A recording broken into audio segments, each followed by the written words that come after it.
Hello my fellow gamers, GamerDude back once again, bringing you some more informative gaming news. But before we begin, you'll know the routine, or at least I hope you do by now. If you aren't new to the channel, please make sure you smash that like button and drop me a subscribe, because it would just be your good deed of the day. Same applies if you are a returning viewer. Now then, before we get into the video, I would like to apologize for not producing any content recently. It has been a hot minute. Obviously after the Christmas period, I had planned to return and make daily content as usual, but then I got COVID. So I was feeling sick as a dog and couldn't do a damn thing, let alone play a game. So I do apologize. I'm all better now. I'm sound. And we're back at it. And we're back at it with a banger, because it appears that Sony is now killing off the PlayStation 4. Can I get a rip in the chat or in the comments? Sorry. Get a rip for an old friend. Yes, the PlayStation 4 era was good to us. It spawned games like Red Dead Redemption 2, God of War, The Last of Us Part 1. Well, I say Part 1, but that came out on PS3, so Part 2. We got Uncharted 4, Persona 5, and many, many more. And as we all know, all good things must come to an end. Although I say it's coming to an end, with the new generation of consoles, it seems like, they've remastered literally everything that was on the PS4. So they might be killing off the console, but they haven't killed off its games, because they're just remaking them all. So there's that. But anyway, the transition into the PlayStation 5 era has been extraordinarily slow. As I just mentioned, we've seen plenty of remakes and remasters, and we haven't really seen much in the way of new games. But we have seen plenty of the games that are on the PlayStation 5 receive cross-gen releases due to the PlayStation 5 console shortages. But with PlayStation boss Jim Ryan confirming that those shortages are now over, it could soon be time to say goodbye to the PlayStation 4. It was previously claimed that PlayStation 4 games could be phased out by this year. But a new trailer appears to show that Sony is ready to move on from the PlayStation 4 as soon as possible. And it does make sense, because they did the same with the PlayStation 3 after 2 or 3 years when the PlayStation 4 came out. There are still servers active on the PlayStation 3. If you want to play an online game on the PS3, there are still some servers active, but it is a limited number. So I think they would probably do the same for the PS4. They would phase out making games for it like they did for the PS3, and then eventually they would start phasing out those online servers, because a lot of those games that had online capabilities on the PS4 have now been remastered and remade on the PS5, and they have online servers too. So they could just shut down the PS4 version and have the PS5 version. But as seen in a recent trailer, the PlayStation 5 features 23 upcoming titles, but only 8 of those are due to be released on both the PlayStation 4 and 5. Many of the year's biggest titles from PS5, that is, includes Spider-Man 2, Dead Space, Jedi Survivor, and Horizon Forbidden West, and the Burning Shores DLC. However, the Burning Shores DLC was listed as coming to PS5 only, and it did, even though it was released, on both. Even though the game itself was released both on PS4 and PS5, we only got the Burning Shores DLC on PS5. So if you are a PS4 owner still and haven't upgraded yet, you may be wondering what you can actually play with this news.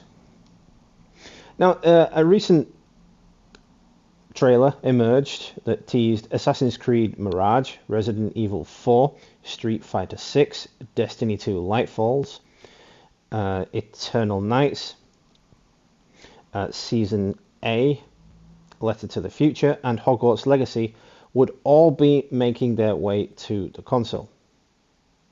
It's not quite on par with the PS5 lineup, but it's not bad. So if you are still a PS4 user and you just haven't upgraded to a PS5 yet or don't want to, I mean, you can still enjoy it. You can still enjoy the console. Even though they're phasing it out, they haven't completely let it go, is what I'm saying. Now, as gamers, if you're a long-time PlayStation fan like myself, we obviously knew the shift was coming. As I mentioned, they did the same with the PS3 after 2 or 3 years from the PS4. They stopped making games for the PS3 pretty much immediately, but the server stayed active for a number of years until they were finally shut down for the PS4 games. So it's not unheard of for Sony to do it. So Horizon Forbidden West's release almost no, sorry, Horizon Forbidden West released almost 1 year ago, and it marked the last time Sony offered a free PS5 upgrade path. So when the PS5 first launched, if you remember or not, the the guys at Sony said that PS4 games would receive free PS5 upgrades. They very, very quickly went back on this and said, "Oh, no, no, no, no, no, no, no, not anymore. No, you've either got to buy it at full price if you didn't have the game already, which is 60 quid, because it essentially comes out as a brand new AAA game, even though it's not brand new because we've already got it or already played it. Or you could upgrade the existing game that you already have for £10. Now, there has been some kind of controversy around that too, because if you have the game via PlayStation Plus, then you can't upgrade it. You've got to buy it again. And it's like, well, hang on a minute, Sony. You offered me this game for free. I'm paying for your service to play this game, and now you're saying I can't upgrade it for 10 quid.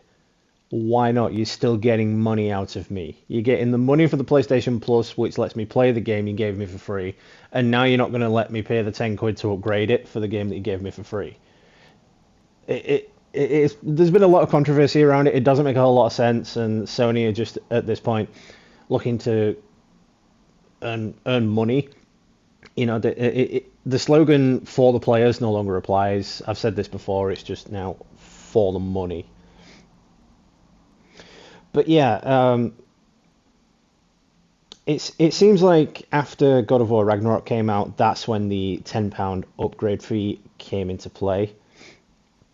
So it's like, really, we are kind of saying goodbye to the beloved PS4, because the PS4 did spawn some bangers. There were some beautiful games released on the PS4, and at least the PS4 had a bunch of new games. This new generation just doesn't have that.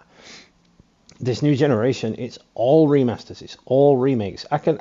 On my game shelf, I can only think of a few games that are actually new to the PS5 that came out for the PS5 and the PS4 that weren't just on the PS4 first and then got remade for the PS5.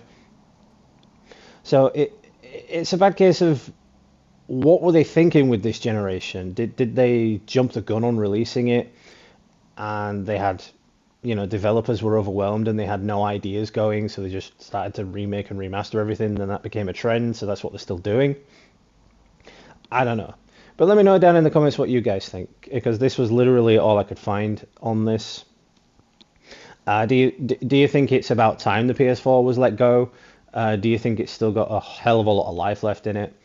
Or do you think they shouldn't let it go at all, because the PS5 it's just a glorified remaster.